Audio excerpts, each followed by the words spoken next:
tourbillon d'une onde imprévisible. Une blancheur éclatante, propulsant le corps d'une jeune femme.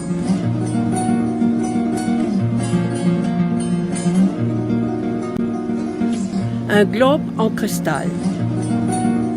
Un œil immense. L'œil de la conscience. J'ai vécu quand même une grande partie de ma vie adulte déjà sur les rives de la Méditerranée. C'est quand même le berceau de la plus ancienne culture et des grandes œuvres d'art de l'histoire.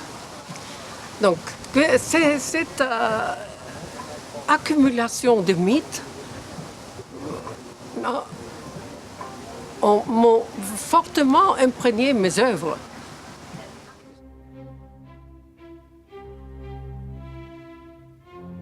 Dans l'Antiquité, les Olympiades représentaient le plus grand des défis. L'époque moderne en a ajouté beaucoup d'autres, comme l'aventure de l'espace, la génétique, etc. Et pourtant, aujourd'hui encore, les Jeux olympiques sont le symbole de combat pacifique et du dépassement de soi-même. Mais ces trois athlètes acrobatiques, dans leur équilibre instable, symbolisent aussi les défis que nous devons affronter dans notre vie en général. Parce que c'est très important pour nous, parce qu'on vit, même actuellement, contemporainement,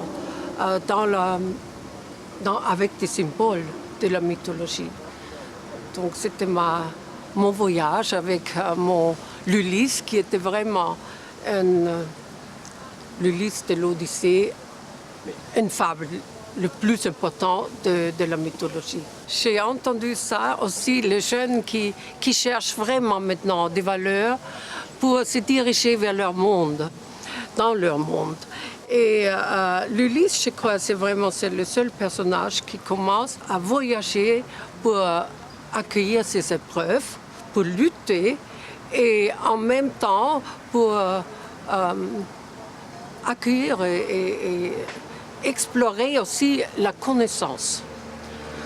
Et à la fin, il se trouve dans sa patrie avec sa Pénélope.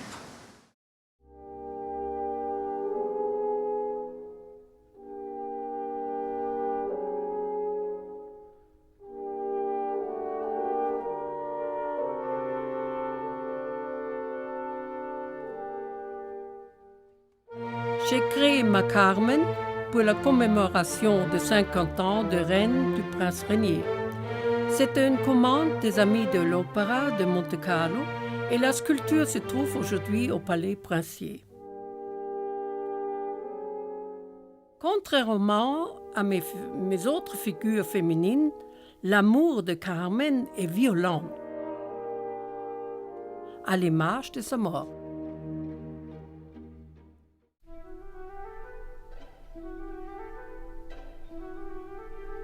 Je suis dans ce monde un couteau, cherchant dans la mer une autre goutte. Je me précipite pour trouver mon compagnon et me dissous lors de cette quête. Pour la création de l'Alcyone, j'ai été inspirée par le vol acrobatique des goélands amoureux devant ma fenêtre donnant sur la Méditerranée. Quelle élégance, quelle légèreté, quelle liberté et économie dans l'effort. Une leçon pour les pauvres pipettes que nous sommes.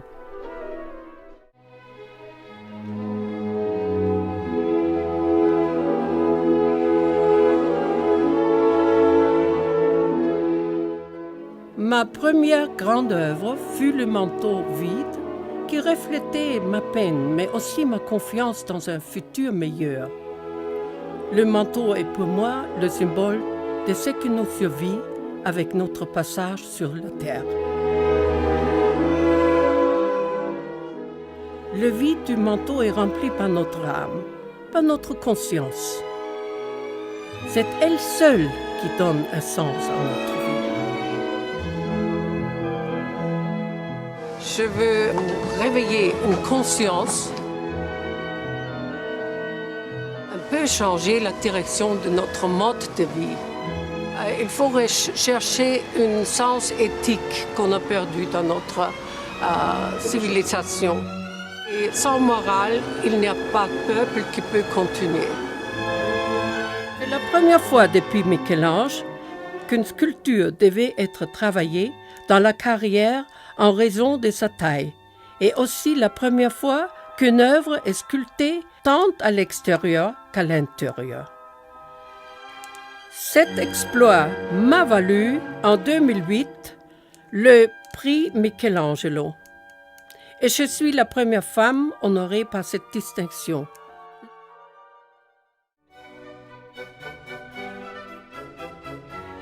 Les fleuves sont les instruments de la musique de Gaïa.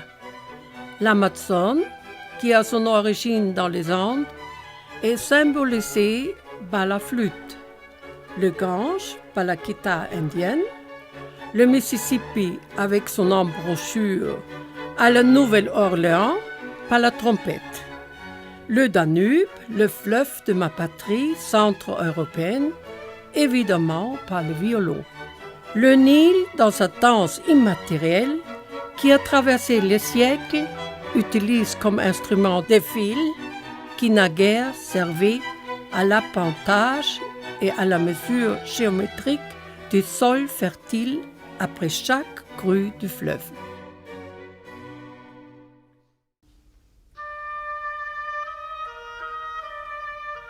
Eurydice, la beauté est éternelle.